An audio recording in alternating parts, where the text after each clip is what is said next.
Good morning, it is Jane. Well, it's morning for you, it's evening for me. Sunday night, my friend and I had gone to the King of Kings. It's a play that's put on during Passover weeks by the Church of Blanchard Church of Christ. And it is basically a story of Christ's crucifixion and resurrection. And it's a beautiful story, and they tell it from the point of someone who doesn't know Christ and learning about the Bible and those kind of things. And it's filled with all kinds of music and stuff like that. So, did enjoy that. But then when I got home, about 1 o'clock in the morning, I woke up and I was sick as a dog. Upchucking. So I did that for the next couple of hours and then finally fell asleep, was up, was down, was up, was down. And of course it's thrown me into a major fibro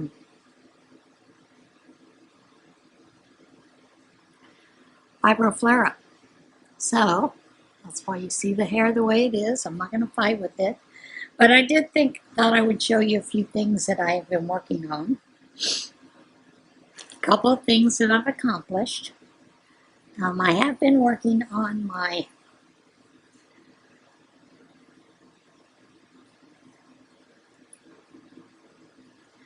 the back to my shirt that I had put away, one of those whips. So I am working on that, and that's about as far as I got working on that. I did start another project, and I think I had told you that tomorrow we're doing the arrow stitch in Tarnation, and then the following week we are doing the modified. There are a couple other stitch tutorials, but I thought in the meantime, one of the stitch tutorials that I was wanting to do with you is one that is called the Lacy Full Stitch. So I have started pretty much a stole, if you will, that kind of thing. And I am using one of my knit crate wools. This is let me get it out. It is 100% Peruvian Highland wool, and this is their Vitellina Ambia worsted in Dawn Blush. So I thought I would make a lacy full stitch stole, or shawl if you will. I'm hoping I have enough to do it. We'll see, right? But that is something that'll be coming up later. I'll show you what I did, how I did as I get it working, and that kind of thing. So, yeah. I've continued working on some of those hats for the kids, so let me get open one of these. I'm going to show you each of them. This is the hat that this person chose. So there it is. Thought it was rather interesting. Lots of color in some of these.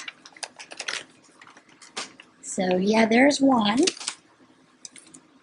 This next one was rather interesting. I've got 4 so far.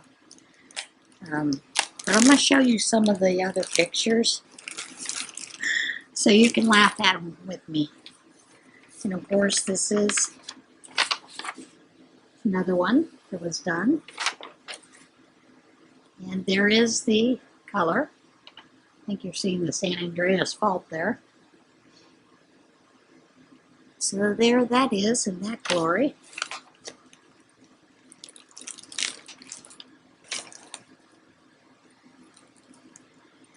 And then I was working on this one at the play last night. Got everything finished but the pom-pom. Got the pom-pom finished this morning when I woke up.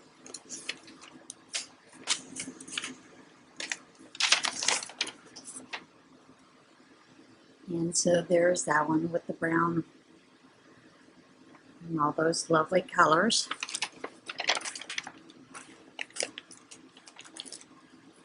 And then this last one that I did get finished. And I believe this is a boy that asked for this. I might be wrong because I can't really read the name well. Well, the name says Bo. So it's their rendition of that. And then there it is in all its glory. So I've gotten a couple of hats done. Now I will tell you, I have probably another 16 hats to do. Basically, these were to be done throughout the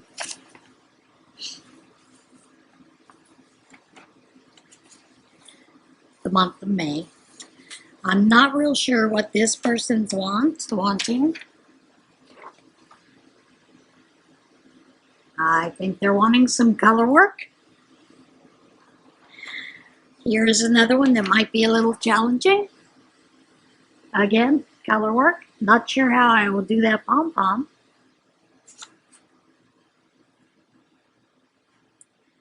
You know, that should be interesting. And then this one I found rather interesting because it calls for a lot of color work. And they want a little heart down here in those colors. So that should be interesting to see what I come up with, won't it? I'm thinking maybe I'll just crochet a heart and add it to that one. Just do the brim and the orange, and then try to do a crochet heart in the different colors. We'll see how that works out too. The hat, top of the hat, I could probably do some color work.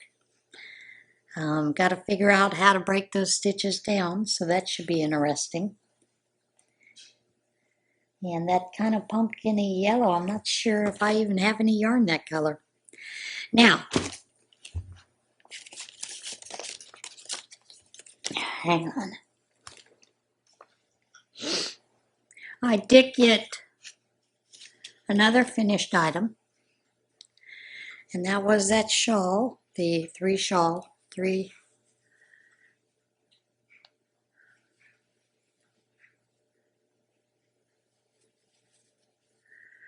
So there it is. And I used a total of 3 full skeins.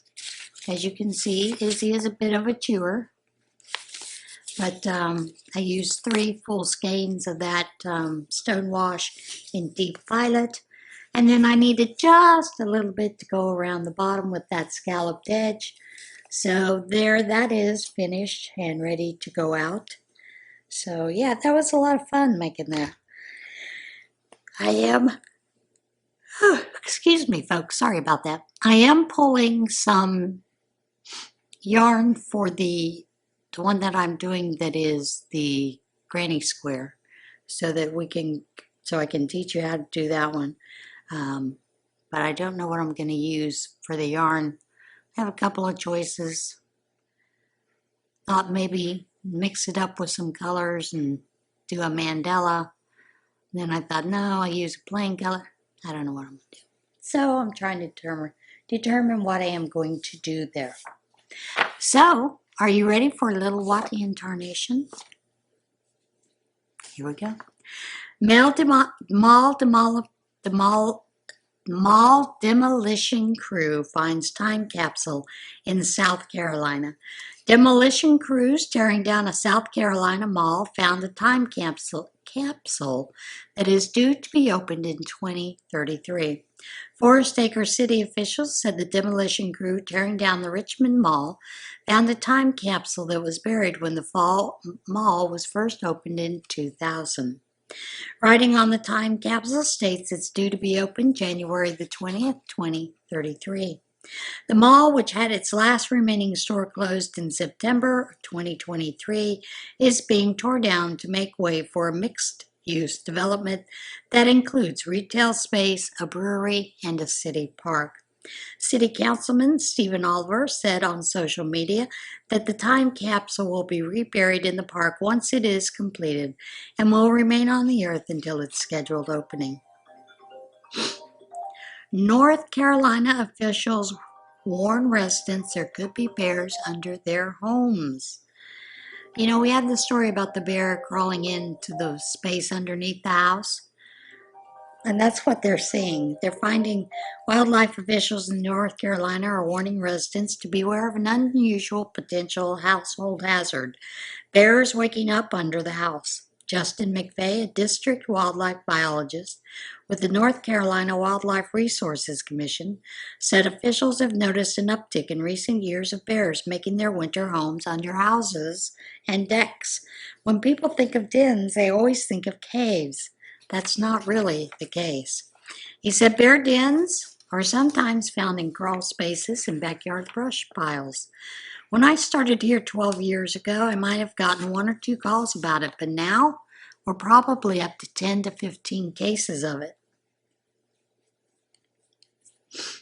He said the wildlife officials might evict the unwanted squatters depending on the time of year. He said officials are hesitant to relocate mother bears with very young cubs. You can understand why. Fun part of the job is to convince a homeowner that it's okay to have a bear under their house. He said bears usually vacate their winter dens voluntarily around late March and early April. And we're into late March, coming up on early April. So that's a good thing. And California's Bear League shared a video in January of a bear being evicted from underneath a North Lake Tahoe home. The Bruin had accidentally been barricaded into the crawl space by a handyman who installed some wires. And I did tell you that story. The next story is Vermont State U announces class based around the music of Weird Al. And I couldn't be more thrilled. I love Weird Al Yankovic. Vermont State University officials said a Harvard course on the music of Taylor Swift inspired them to create a class of their own based around a different sort of musician, Weird Al Yankovic. The class, led by VTSU Linden Music and Performing Arts professor Brian Warwick, is titled Weird Al and His Polkas, which the school said humorously echoes the title of the Harvard University's Taylor and Her World. The school said that while the class name and much of its subject matter is based around humor, students will also learn some serious concepts. Studying his work offers students a fun and engaging framework to study things like parody, songcraft, and music production and analysis, the school said on the social media. Warwick, who has also worked as an audio engineer for Yankovic's 2 most recent albums, said the class won't just cover the musician's famous parody songs like Eat It or Amish Paradise. Al Yankovic's work is not just about the parodies. It's also about his tribute or pastiche songs, where it's actually an original work by Al Yankovic, but he's paying tribute to another artist, Warwick told WCAX-TV. He said the class will also look at the larger cultural context surrounding the artist's work. It just gives us an avenue to start studying the 20th century and pop culture in the 20th century, Warwick said. The class will be open to all Vermont State students in the fall, as well as members of the public who are not enrolled in the school. Now I have to move to Vermont.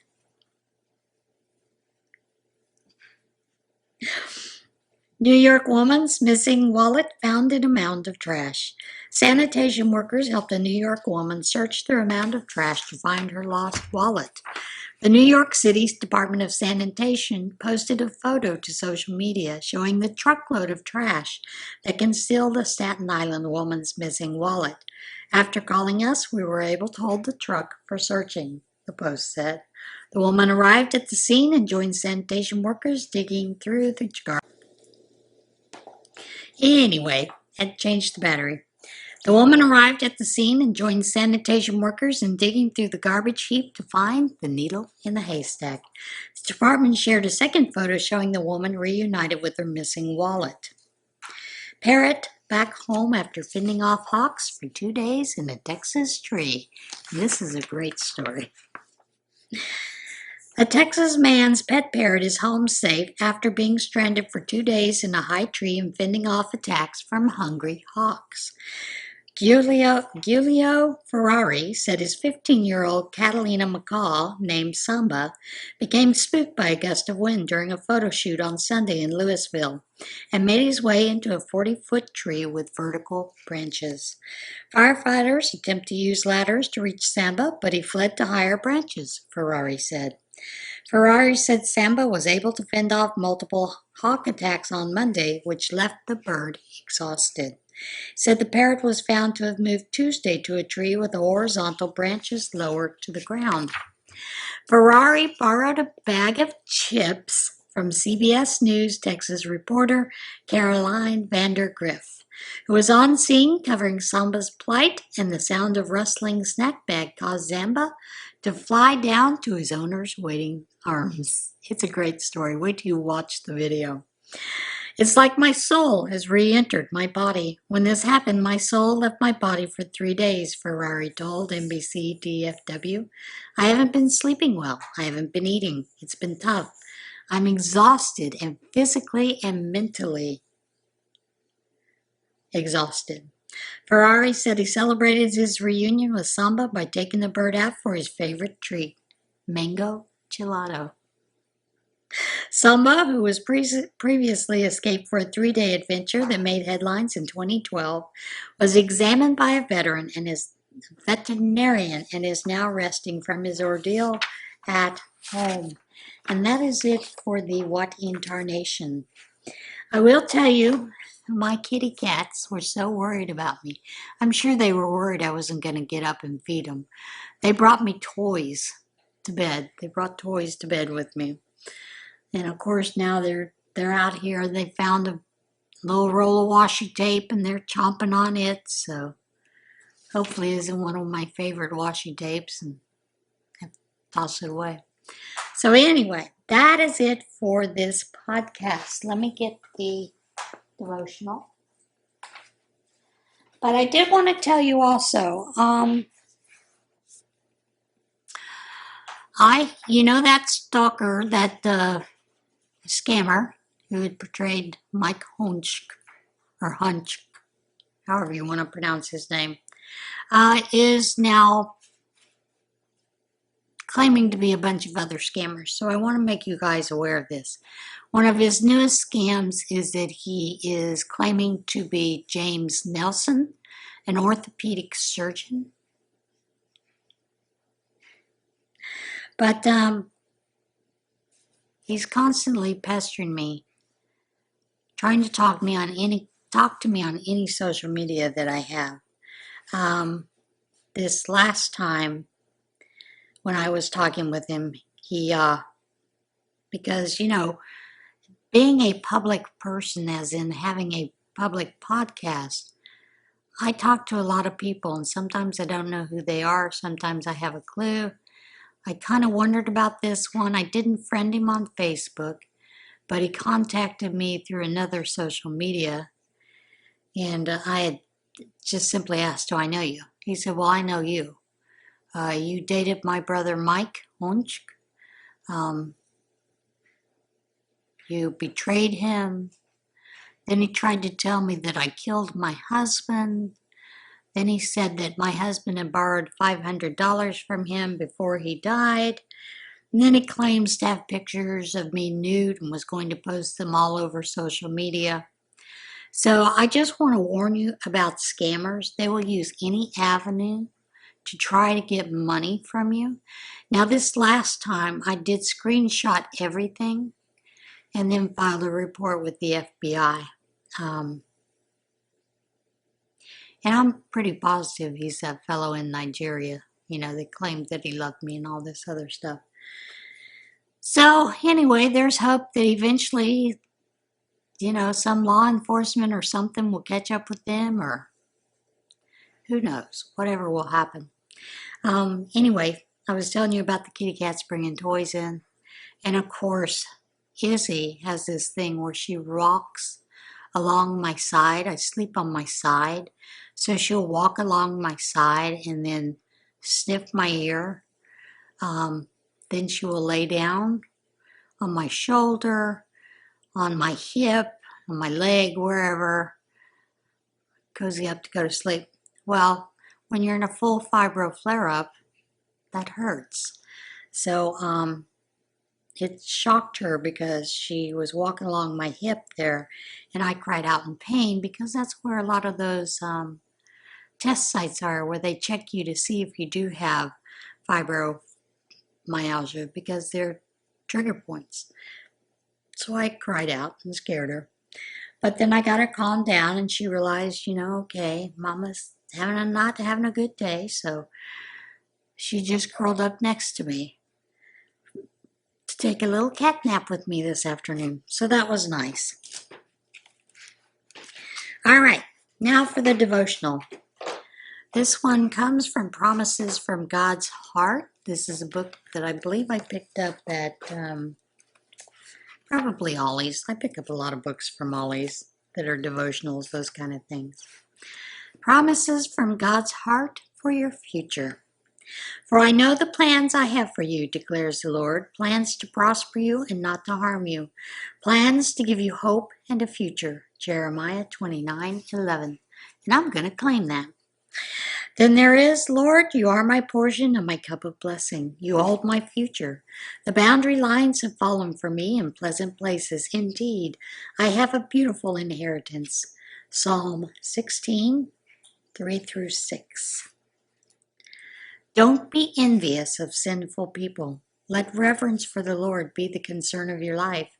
If it is, you have a bright future. Proverbs 23:17-18. Keep your voice from weeping and your eyes from tears, for the reward for your work will come. This is the Lord's declaration. There is hope for your future.